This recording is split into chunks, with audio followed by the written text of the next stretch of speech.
Revitalisasi kawasan gelanggang olahraga Pajajaran Kota Bogor menemukan titik terang. Bahkan rencana revitalisasi tersebut hanya tinggal satu kali rapat terbatas dengan Presiden Joko Widodo, sehingga percepatan pelaksanaan pembangunan diharapkan bisa terwujud tahun 2022. Hal ini dikatakan Wakil Wali Kota Bogor Dedi Arahim saat mengikuti rapat bersama Kementerian Pemuda dan Olahraga serta Kementerian Pekerjaan Umum dan Perumahan Rakyat di Jakarta pada pertengahan April lalu. Pada rapat tersebut juga dihadiri perwakilan dari Kementerian Keuangan serta Sekretariat Kabinet hingga tercapai kesepakatan revitalisasi tinggal menunggu terbitnya instruksi Presiden atau Inpres. Dedi menjelaskan mengenai biaya revitalisasi anggaran yang dibutuhkan mencapai antara 600 hingga 700 miliar rupiah, sedangkan detail engineering design atau DED dirancang Kemen PUPR.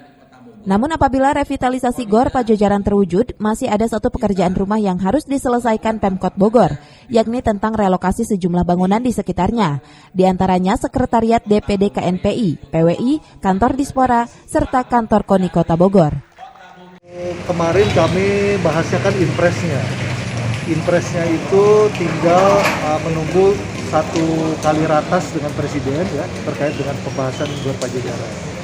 Untuk DED-nya yang menyiapkan adalah Kementerian PUPR. Ya, jumlahnya kisarannya mungkin antara 600 sampai 700 miliar. Ya, jadi ya kita harapkan kan nomor satu impresnya dulu beres. Ya, kemudian didorong oleh Menteri Menpora. Kemudian nanti pembangunan dilaksanakan oleh Kementerian PUPR.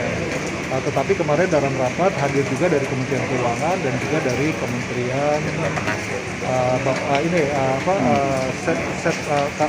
Sekap, Sekretariat Kabinet.